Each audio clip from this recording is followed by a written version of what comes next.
Hello everyone, today we're going to summarize The Millionaire Next Door by Thomas J. Stanley and William D. Danko.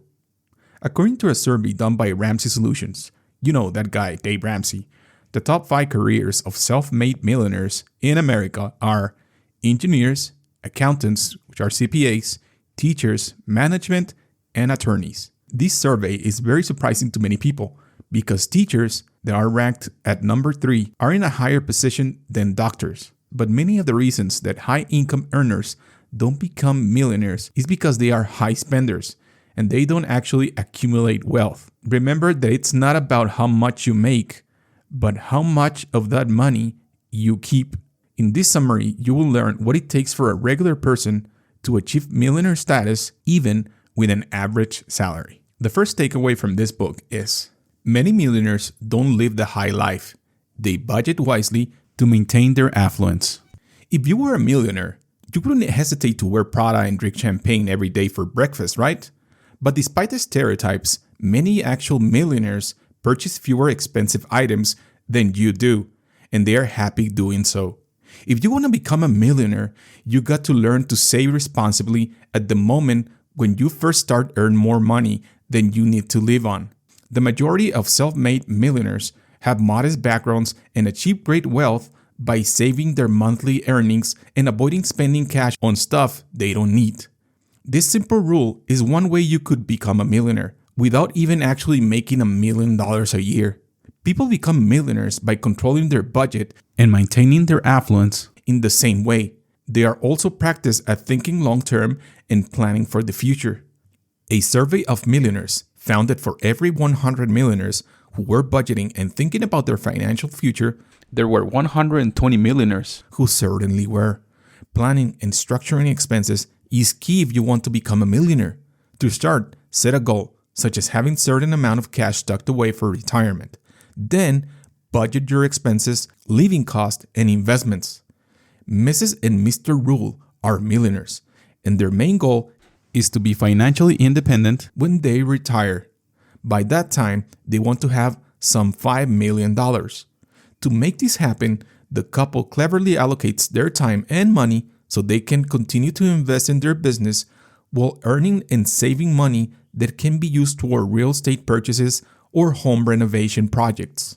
The second takeaway from this book is true millionaires believe financial independence is more important than flashy social status. Many real-life millionaires are more interested in financial independence than owning a fleet of Rolls-Royce luxury cars. Financial independence plays an important role in well-being. Of those in the same income bracket, people who are financially independent are happier than those who aren't. But what does it mean to be financially independent? If you are able to continue the lifestyle you maintain now when you retire, and you are able to survive a financial crisis, then you are financially independent. Financially secure people are clear about future goals, which enables them to organize household budgets according to their personal priorities.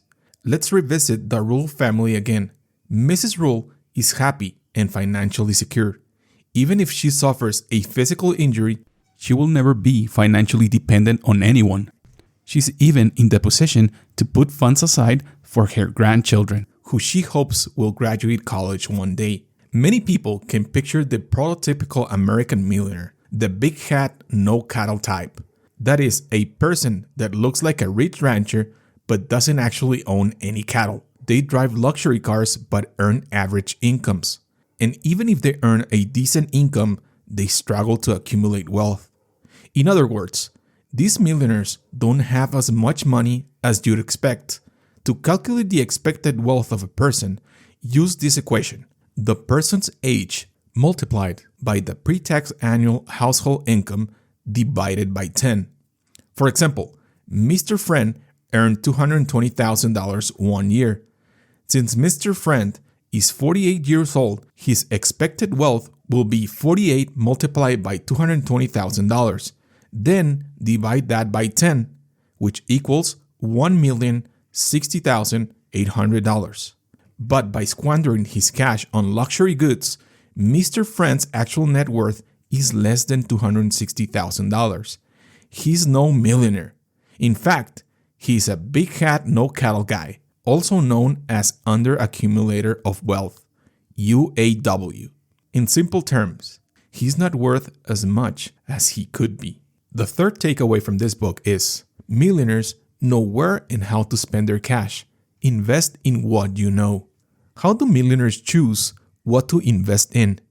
Clever millionaires note that dishing out on medical care for their family and investing in methods to make a business more productive is the way to go. Although these millionaires are more frugal in other respects, price is not an issue when it comes to buying investment services, getting tax advice, or spending on medical care for themselves and their loved ones. Likewise, they know to buy products or services that improve their businesses, such as additional office space or computer software. Take millionaire Mr. South. He could never buy a Rolls-Royce for himself because he is in the lower middle class neighborhood, because it would turn too many heads. Instead, he understands that using his money to pay for his grandchildren's dental care makes far more financial sense.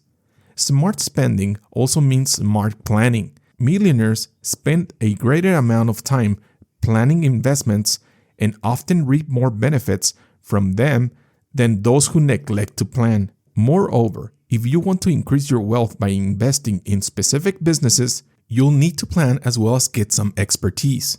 Everyone has at least one area in which they have considerable knowledge, so use this to your advantage when investing. For example, Mr. Smith is an auctioneer who specializes in commercial real estate. Which industry should he invest in? Well, the answer is simple. Commercial real estate, of course. Mr. Long, however, knows a lot about antique furniture. Should he invest in high-tech securities? Probably not, as he should stick to what he knows best. The fourth takeaway from this book is, many millionaires share their wealth with their children, even though it can hinder them. We've seen how millionaires live, but what about the children of millionaires? Millionaire parents don't raise their kids with much financial support. Although many millionaires are thrifty, they spend a great deal on economic outpatient care. This means their children receive monthly cash gifts, have the cost of medical treatments and education covered, and so on. But the more money adult children of affluent parents receive, the less they save, and vice versa. By financially supporting adult children, some millionaires cause them to be financially dependent and hamper them from being able to budget intelligently. Did you know that more than 46% of wealthy Americans support their adult children and or grandchildren by offering gifts of cash of at least $15,000 each year? For example, since she was married, Mary gets $15,000 annually from her parents. She and her husband are in their early 50s, own expensive cars, live in a great neighborhood, are country club members, and are involved in a number of nonprofit organizations. From the outside, they look like millionaires, yet they've never earned more than $60,000 a year. The amount of money you spend and save also influence your children's purchasing behavior. Every family has their own do's and don'ts for investing and purchasing, and these budgets affect children who emulate their parents' financial habits. So teach your children how to invest well and how to spend wisely. For instance, John is an under-accumulator of wealth, UAW. Whenever he gets a paycheck, he spends the money on designer clothes, a habit he learned from his parents who used to shop every Sunday. They bought just for the sake of buying, and now so does John. The last and fifth takeaway from this book is, the most financially dependent children receive the largest share of family inheritance. Who will receive your money after you die? A lot of millionaires claim it will be divided equally between their children, but in reality, some people are more likely to inherit than others. Housewives are one such group. Millionaires or affluent parents are aware of the fact that women tend to earn less than men, so they pass more money down to them, especially housewives, who may have been daddy's girl since childhood or didn't finish college. They're significantly more likely to receive a considerable inheritance. Consider Alice, who was always her father's favorite. When she married a man who earned only a modest income, and quit school to stay at home with her 2 children, her father started economic outpatient care because he wouldn't allow his daughter to live in a home that didn't measure up to his upper middle class image. In addition to women who stay at home, unemployed adult children often receive more cash gifts and inheritance than do working siblings. In many cases, the children of millionaires are unemployed or professional students who have never held a job, choosing instead to study all their life.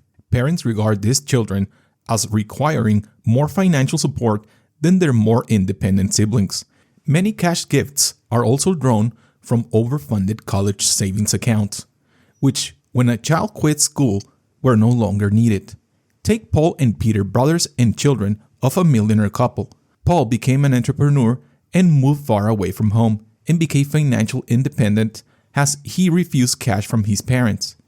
Peter, however, moved back to his parents' home after graduating from college as he didn't want to be employed full-time. So now he receives cash gifts from housing, food, clothing, and transportation from his parents. It's not a surprise then that after the death of their parents, the financially dependent Peter received the inheritance. Final summary. The typical millionaire isn't all Hollywood glitz and glamour. Many live well below their means, saving and budgeting money diligently and spending it intelligently. If you consistently adhere to these simple standards, you too could become a millionaire. And this was the summary of The Millionaire Next Door by Thomas J. Stanley and William D. Danko. If you like this video, please consider giving us a thumbs up. And if you're new here, please consider subscribing. Thank you very much for watching.